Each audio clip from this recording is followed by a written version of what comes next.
Donc, on passe au projet de Vald. V, on va commencer par Myriam, hein, parce que Vald, je sais que c'est ton gars sûr et tout ça. C'est mon chouchou. Hein, je ne sais pas pourquoi, mais bon, faut développer. Hein. Pour plein de raisons. Non, franchement, là, ça me met de bonne humeur parce que Vald, c'est mon chouchou. V, ça fait un petit moment, donc, mais je l'écoute beaucoup, donc ça va, je peux parler encore dessus. En fait, Vald, ça fait partie des rares artistes qui, à mon avis, et je dis pas ça pour le défendre, mais faut apprécier le personnage pour apprécier la musique. Je sais pas si les deux peuvent bien se distinguer, en fait. Moi, tout ce qu'il incarne, c'est ce que moi j'adore, c'est-à-dire que c'est un troll. Il s'en fout complètement de ce qu'on pense de lui. Et en fait, il le dit souvent, hein, il est dans plein de malentendus qui le rendent génial. Par exemple, souvent, il écrit des phrases, il fait pas exprès, et la phrase, elle a plein de sens, et en fait, c'est ses fans qui lui font le travail. L'album V, non, pas comme son précédent album. Son précédent album, je l'avais pas beaucoup aimé, je l'avais dit en plus ici. Vald, je pensais que c'était un artiste qui était sur le déclin. Et V, ça a remis les pendules à l'heure, en tout cas pour sa fanbase. Pour les gens qui l'attendent, ça a vraiment tout remis à zéro. C'est bon, on peut repartir. Parce qu'il commençait un peu à se perdre, j'avais l'impression. Là, on sent qu'il a une bonne équipe. Il y a qui ? Il y a Tunisiano derrière lui. Il a son producteur attitré depuis le début, Sizi, même s'il travaille avec plein de gens, avec Zekpi, etc. On sent qu'il y a une bonne chose qui se fait, il y a des bonnes choses qui se passent autour de lui. Attends, Tunisiano, il travaille plus avec lui. Il travaille plus avec lui ? Ah ok. Comment il s'appelle son... son manager, je sais pas comment j'ai oublié comment il s'appelait. Ouais. Bref, peu importe. Mais voilà, il a monté sa propre structure et tout ça. Et j'ai l'impression que ça lui a fait du bien. L'album, encore une fois, j'ai l'impression que...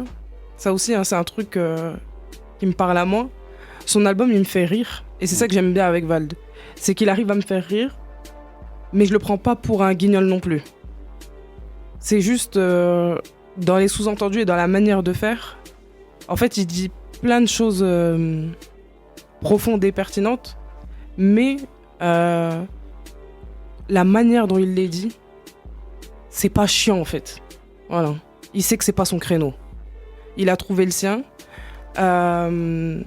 Après, je réécoute pas tout l'album tous les jours. Je crois que j'ai peut-être 8 sons que j'écoute vraiment souvent, dont le son avec Orelsan. Orelsan, voilà. Franchement, en fait, j'aime bien le fait qu'il se dénonce. En fait, Vald, il fait partie des gens aussi qui se dénoncent lui-même. Ce qu'il donne musicalement et ce qu'il est, c'est deux choses distinctes. Il le dit lui-même. J'aimerais bien vous montrer autre chose qu'un rappeur capitaliste, mais c'est ça qui fonctionne, donc c'est ça que je vais faire en fait. Et aussi, je voulais dire un truc important. Moi, j'ai une théorie sur les albums qui ont un feat avec Hamza. Quand le feat avec Hamza, c'est pas le meilleur son de l'album, c'est que l'album est bon. C'est ma théorie. Le feat avec Hamza, c'est... Ouais, il est bien, mais moi, il me parle pas plus que ça. Ok. Et sinon, c'est du Vald en fait. Hein. Je pense que c'est le genre de truc, soit on aime, soit on n'aime pas. Moi, j'adore. Je vais dire quand même mon top, vite fait. Déjà, le feat avec Orelsan. Ah oui, autre chose que j'aime bien avec Vald, son côté complotiste aussi. Et c'est ça que j'aime bien aussi, même si ça n'a rien à voir, hein, mais c'est ça aussi que j'aimais bien chez Freeze, dans tout le 6-7. Moi, j'adore les délires, les théories du complot. Et voilà. Et du coup, Vald, il aime trop ça. Et sinon, ouais, le son là, faut le faire. Péon. Et rappeur conscient. Hein, et pour le troll que c'est, rappeur conscient, je fais que le réécouter. Voilà. Oh, mais le morceau qui écoute aussi est pas mal, hein. Ouais, franchement. ADH. Ouais. Qu'est-ce que t'en penses de Vald? J'ai envie de te dire que c'est un artiste en fait que j'ai suivi depuis ses débuts. J'ai suivi depuis ses débuts parce que j'avoue que j'étais assez... Comment dire ? J'étais assez curieux en fait de savoir en fait jusqu'où en fait allait nous amener en vérité son délire, tu vois. Ça veut dire que pour moi, tu vois, si je dois faire des comparaisons, tu vois, qui ne sont pas à faire, donc entre rap français et rap américain, c'est un mec en vérité que on pourrait positionner un petit peu en fait comme Eminem en fait. Ok. Donc du fait que en fait, ça veut dire que c'est un mec qui sort d'un chapeau sans que personne en vérité sache, tu vois, qui il est, mais qui dans son délire n'a pas d'égal. Tu vois. Et du fait en vérité qu'il ait son délire à lui et qu'il puisse même ramener en vérité ses propres codes limite, tu vois, mais les insérer en fait dans les codes du hip-hop, tout le monde trouve en vérité que c'est dingue ce qu'il fait. Et ça, ce sont des traits de génie en fait, tu vois. Parce qu'en fait, il fait des choses que les autres ne peuvent pas faire. Et comme les autres savent qu'ils peuvent pas faire ce truc-là, ils sont obligés de respecter en vérité son art. Tu vois.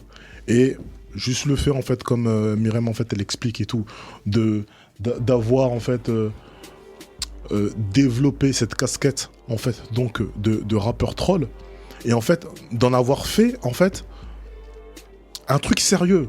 Je trouve que c'est chaud en fait parce que au niveau de l'artistique, ça lui permet de faire tout et n'importe quoi et en fait de pouvoir repousser à chaque fois ses limites.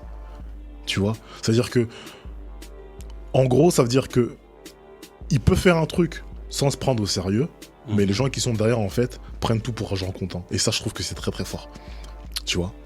Donc, après, j'ai envie de te dire, je pense réellement que pour lui, en fait, ce projet, en fait, c'était un projet, en fait, très, très important.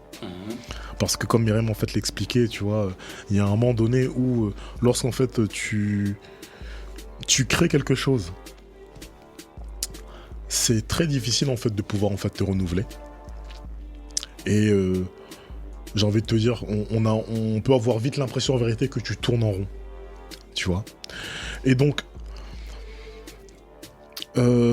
sur celui-là, ça veut dire que je trouve que c'est un album en fait qui est quand même plein de maturité parce que il a développé d'autres caractéristiques en fait, donc de sa palette en fait de rappeur.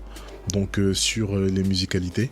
Tu vois, et en fait, comme elle l'a expliqué et tout, il est très très bien entouré parce que son compère musical Cézé, tu vois, lui et Cézé, en fait, Choukatou, c'est juste magnifique. Ouais, en c'est fait, une fusion. Ça veut dire que les mecs, en fait, se comprennent tellement bien, t'as vu, ils ont une couleur musicale qui leur est propre, tu vois, donc c'est vraiment fort, tu vois. Après, j'ai envie de te dire que, tu vois, au niveau des feats et tout, tu vois, il y a même rien à dire, tu vois. Le son avec Orelsan, c'est plus que magique parce que justement avant que Vald en vérité existe, un mec en vérité qui aussi était sorti d'un chapeau et qui avait en fait amené un truc en vérité, c'est Orelsan, tu vois. Et le fait justement en vérité qu'il y ait cette combinaison, tu vois, et que tu vois en fait que le truc fonctionne si bien, tu vois, bah je trouve ça juste magique, tu vois. Après je ne pense pas, pour moi en fait, que ça soit en fait son meilleur projet. Non, tu non, vois. non. Pour moi, Choukatou, c'est pas son meilleur projet, tu vois. Mais c'est un projet qui, aujourd'hui en vérité, fonctionne bien, tu vois. Et je comprends qu'il fonctionne bien parce que, tu vois, je trouve qu'en fait, tu vois, le truc en fait est bien réalisé. Et en fait, c'est juste ça, quoi. Donc, c'est propre. Pour moi, c'est propre, en fait. Ok. J-Bronx. Ouais, bah pour moi, quand j'écoute ce projet, je m'imagine dans Matrix. Ok, d'accord. Tu vois, Matrix avec la pilule bleue et la pilule rouge. Ah, ok, ouais. La pilule bleue, c'est juste, tu prends le game tel qu'il est, avec ses strates, ses paillettes, ses étoiles. T'arrives, tu rêves un peu, tu rentres dans des sphères, etc. Ou tu prends la pilule rouge où tu te donnes les vraies réalités du game. Avec l'envers du décor, les vices cachés. D'ailleurs, on le voit très bien dans la pochette. Ouais. Ou c'est une sorte de, je sais pas, comment on appelle ça déjà? C'est un QR code. Un QR code. QR code. Ouais. Donc en fait, toi, le QR code, c'est juste un dessin. Ah ouais, bien sûr. Et dès que tu fais, Ouais, ça te sort quelque chose. ça sort des groupuscules intérieurs là qui. Et en fait, tu le vois dès le départ avec Pandémie. Pandémie, ça résume exactement la matrix de ce monde de merde. Carrément. Donc, tu vois, ça a vraiment mis en avant tous les mauvais aspects de ce monde de merde, qui est comment tu peux rendre toute une population comme une bande de moutons. Ce que tu dis, c'est super important. Super important. Mais en plus, pour revenir pour le morceau Pandémie, tu vois, c'est quand même un ouf, hein, parce que le mec te fait rimer pandémie, pauvreté, pain de mie, mon gars. C'est-à-dire que, mec, tu sais quoi, donc, cette collaboration, en fait, entre la pauvreté et le pain de mie, mon gars, faut pas se mentir. Il y a que les pauvres qui mangent le pain de mie. Il y a que les pauvres qui mangent le pain de mie, mec. Mais mec, si vous avez du pain de mie chez vous, posez-vous les bonnes questions. Le pain de mie. Parce que le pain de mie, c'est du pain, mais tu peux mettre tout un caddie. Et tu le sens même pas dans ton porte-monnaie. Bah ouais, mon type, en plus, ça moisit pas. Parce qu'en plus, le pain de mie, il faut savoir que le pain de mie, dès que tu l'ouvres, tu le saignes. Parce qu'il y a des familles nombreuses qui prennent ça. Mais en 2-3 moments, le pain de mie, il est fini. Donc, ça veut dire que tu l'ouvres. Tant que c'est fermé, ça va pas moisir. Bah, c'est ça. Tant que c'est fermé, ça va pas moisir. Ça peut rester là même 20 ans. Mais dès que tu l'ouvres, c'est fini. Mais le problème, c'est que c'est même pas un problème. Parce que. Mais ça va te saigner en 2 temps. Ouais. Tu mets ça avec le Nutella ou je sais pas, c'est fini. Oh, Vas-y, continue. Le pain de mie au Nutella, c'est quelque chose. Hein. Vas-y, continue. Franchement, et en fait, c'est ça. Quand on dit j'ai perdu 15 kilos à cause du Covid, mais sponsorisé par Adidas. C'est qu'en fait, on a fait du Covid-19 une folie de ouf, alors qu'au final, ça a tué 0,5% de la population, et la vie a continué. Les gens sont continués à s'entasser dans le métro les uns sur les autres. Mais on les fait mettre des masques. Et d'ailleurs, tu arrives à la phrase suivante.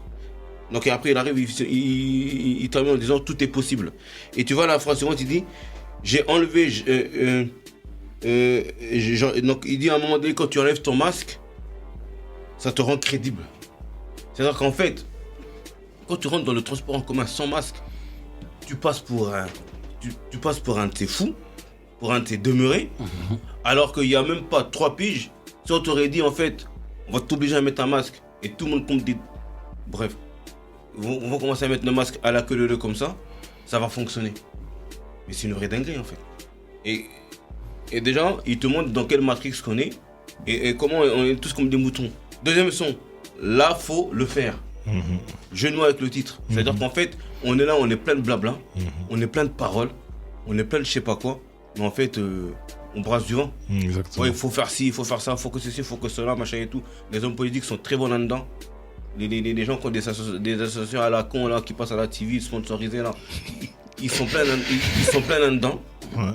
Je reprends pas la peur, je laisse les infos le faire. Nouvel album. Et en fait, nouvel album, ça illustre vraiment les coulisses du game. Quand à un moment donné, il parle de l'Accor Arena, qui a fait part de 500 000 E. Ouais. Déjà, je me suis posé la question, mais pourquoi tu as mis 500 000 E pour faire ton Accor Arena déjà? J'ai pas compris. Mais en fait, ça t'explique tout simplement que tu fais l'Accor Arena, donc tu passes pour un ouf. Tu remplis l'Accor Arena, tu passes pour un ouf. T'es une bête d'artiste, t'es dans la hype. Mais mon gars, il a perdu 500 000 E. Qui peut l'imaginer? Et c'est ça, c'est des vérités même que quand tu les sors, quand tu les dis, mais tu décrédibilises ta vibe, mais de ouf. Mais lui, il le dit. C'est mon attaché de presse qui veut que je rencontre, qui veut que je le rencontre. Donc en fait, son attaché de presse lui fait rencontrer tout un tas de boucs, tout un tas de bonhommes, en lui faisant croire que c'est important. Mais lui-même, il est là en face de lui, mais il sait même pas c'est qui, il sait même pas c'est quoi, à quoi ces gens vont lui servir, mais c'est juste que son attaché de presse veut qu'il le rencontre, sans même savoir pourquoi. Un mot. C'est un son qui illustre au fait que c'est très difficile dans ce monde matrixé d'arriver avec ne serait-ce que une parole sensée. C'est-à-dire que dire une parole sensée, et on le voit exactement maintenant avec la guerre en Ukraine, ou juste le fait de se poser la question, de nuancer entre, tu vois, la guerre entre l'Ukraine et la Russie, tu vois, c'est-à-dire que c'est pas blanc ou noir, c'est peut-être un peu gris, c'est peut-être un peu entre les deux, tu passes pour un antipatriote. Et il lui dit, je suis comme toi, mais avec un peu plus de cash. C'est-à-dire qu'en fait, toi et moi, on est censé penser la même chose, sauf que lui, ce qu'il va penser aura beaucoup plus d'importance parce qu'il a juste un peu plus de cash. En fait, ils sont dans la même dans la même problématique, et surtout, c'est tout autant un mouton que les autres, sans forcément être au-dessus de l'eau. Mais c'est juste que lui, on lui met une fame qui vient du fait que voilà, c'est un artiste. Je suis content avec un peu plus de cash, ou bien quand il dit tu matrixes les enfants comme à l'école. C'est-à-dire, toi, il parle des influenceurs qui soi-disant eux sont que des gens du peuple, qui peuvent même être anti-système, mais dans ta façon de faire des followers de complètement bidons, bah, c'est une façon de matrixer les gens aussi de ton côté. Après, il y a les feats avec Orelsan, où tu vois quand Orelsan arrive avec des punchlines, mon gars, plus je gagne, plus j'ai peur de perdre. Ouais. Mais c'est super profond. C'est super profond. Parce que en vrai, c'est justement lorsque t'as plus rien à gagner, que t'as plus à perdre en fait. Tu vois? C'est ça. En fait, c'est ça. Ça veut dire que lorsque t'es au-dessus et qu'en gros, en fait, t'as pas besoin de gagner, mais que tu mets ton truc en jeu, c'est là en fait c'est le plus dangereux pour toi. Ça. Parce que c'est là où tu peux tout perdre. Mais c'est lorsque t'as rien, en vérité, que tu vois, que t'as tout à gagner. Et c'est pour ça que c'est fort. C'est la contradiction humaine. C'est-à-dire qu'à un moment donné, quand t'as rien, tu vas avoir tout. Quand t'as tout, t'as peur de tout perdre. Ouais. Et tu regrettes la période où t'avais rien parce qu'effectivement, il n'y avait pas d'enjeu. Ouais, c'est ça. C'est quelque chose de fou. Ou même quand il dit dans Papouze, je n'ai qu'un. C'est très bon morceau, hein, Papouze. Ouais. Et j'aimais la référence parce que pour citer Papouze, hein, faut connaître le rap new-yorkais. Ah ouais, j'avoue.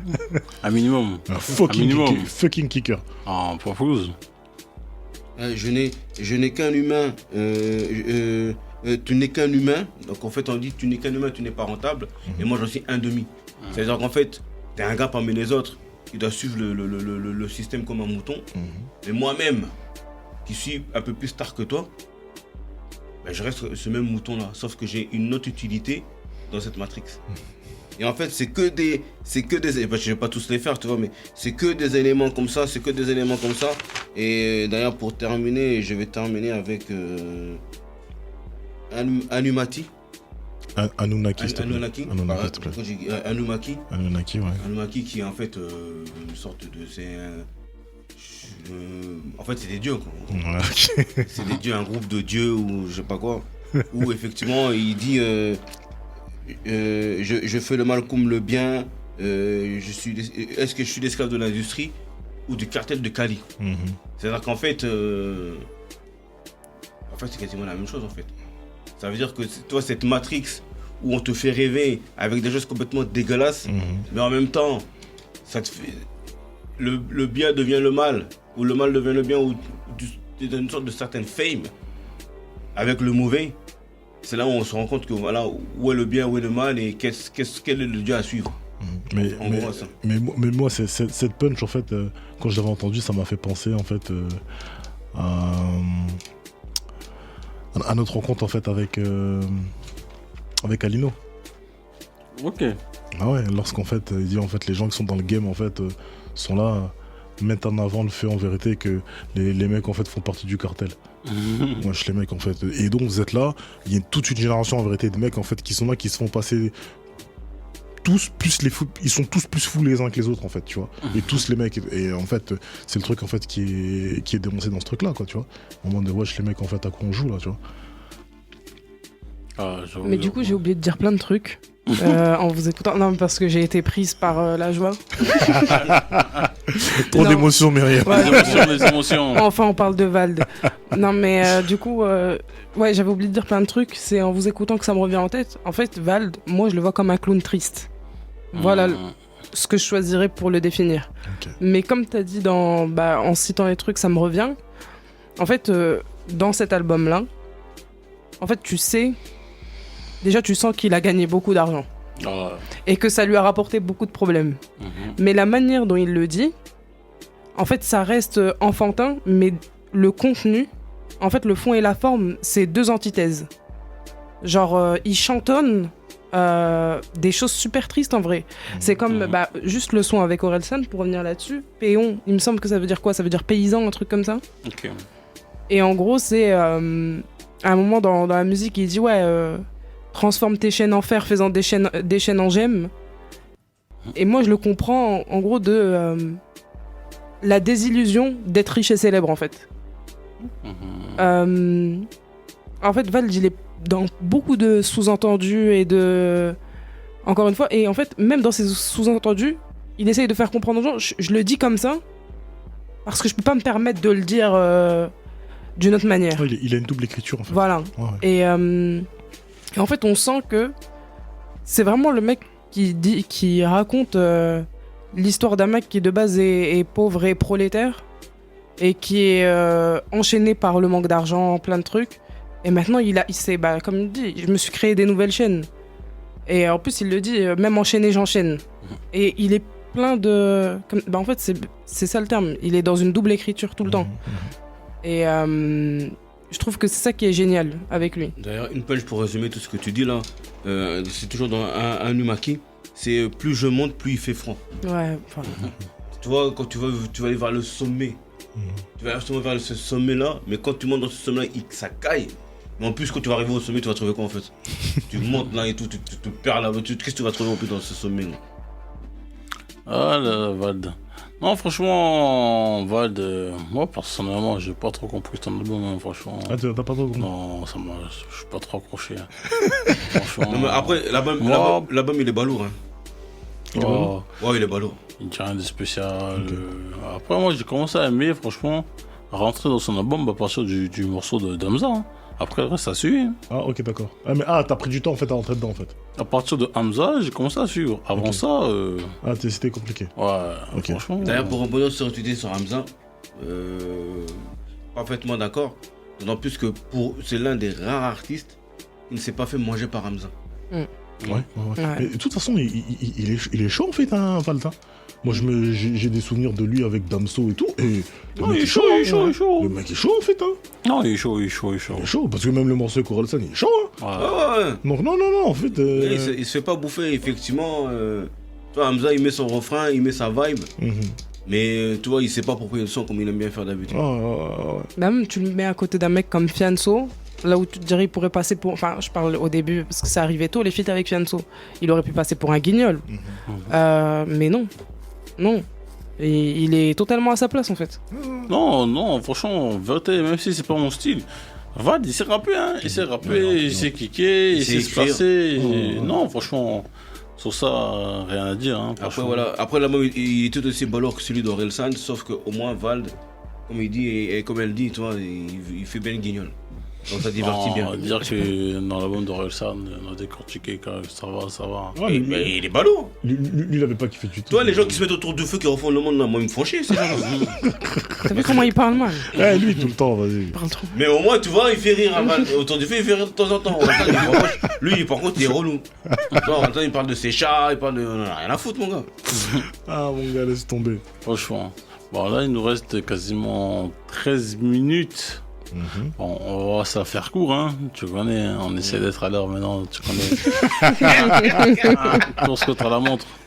Donc, comment vous voyez la position de BDZO et Eric Zemmour?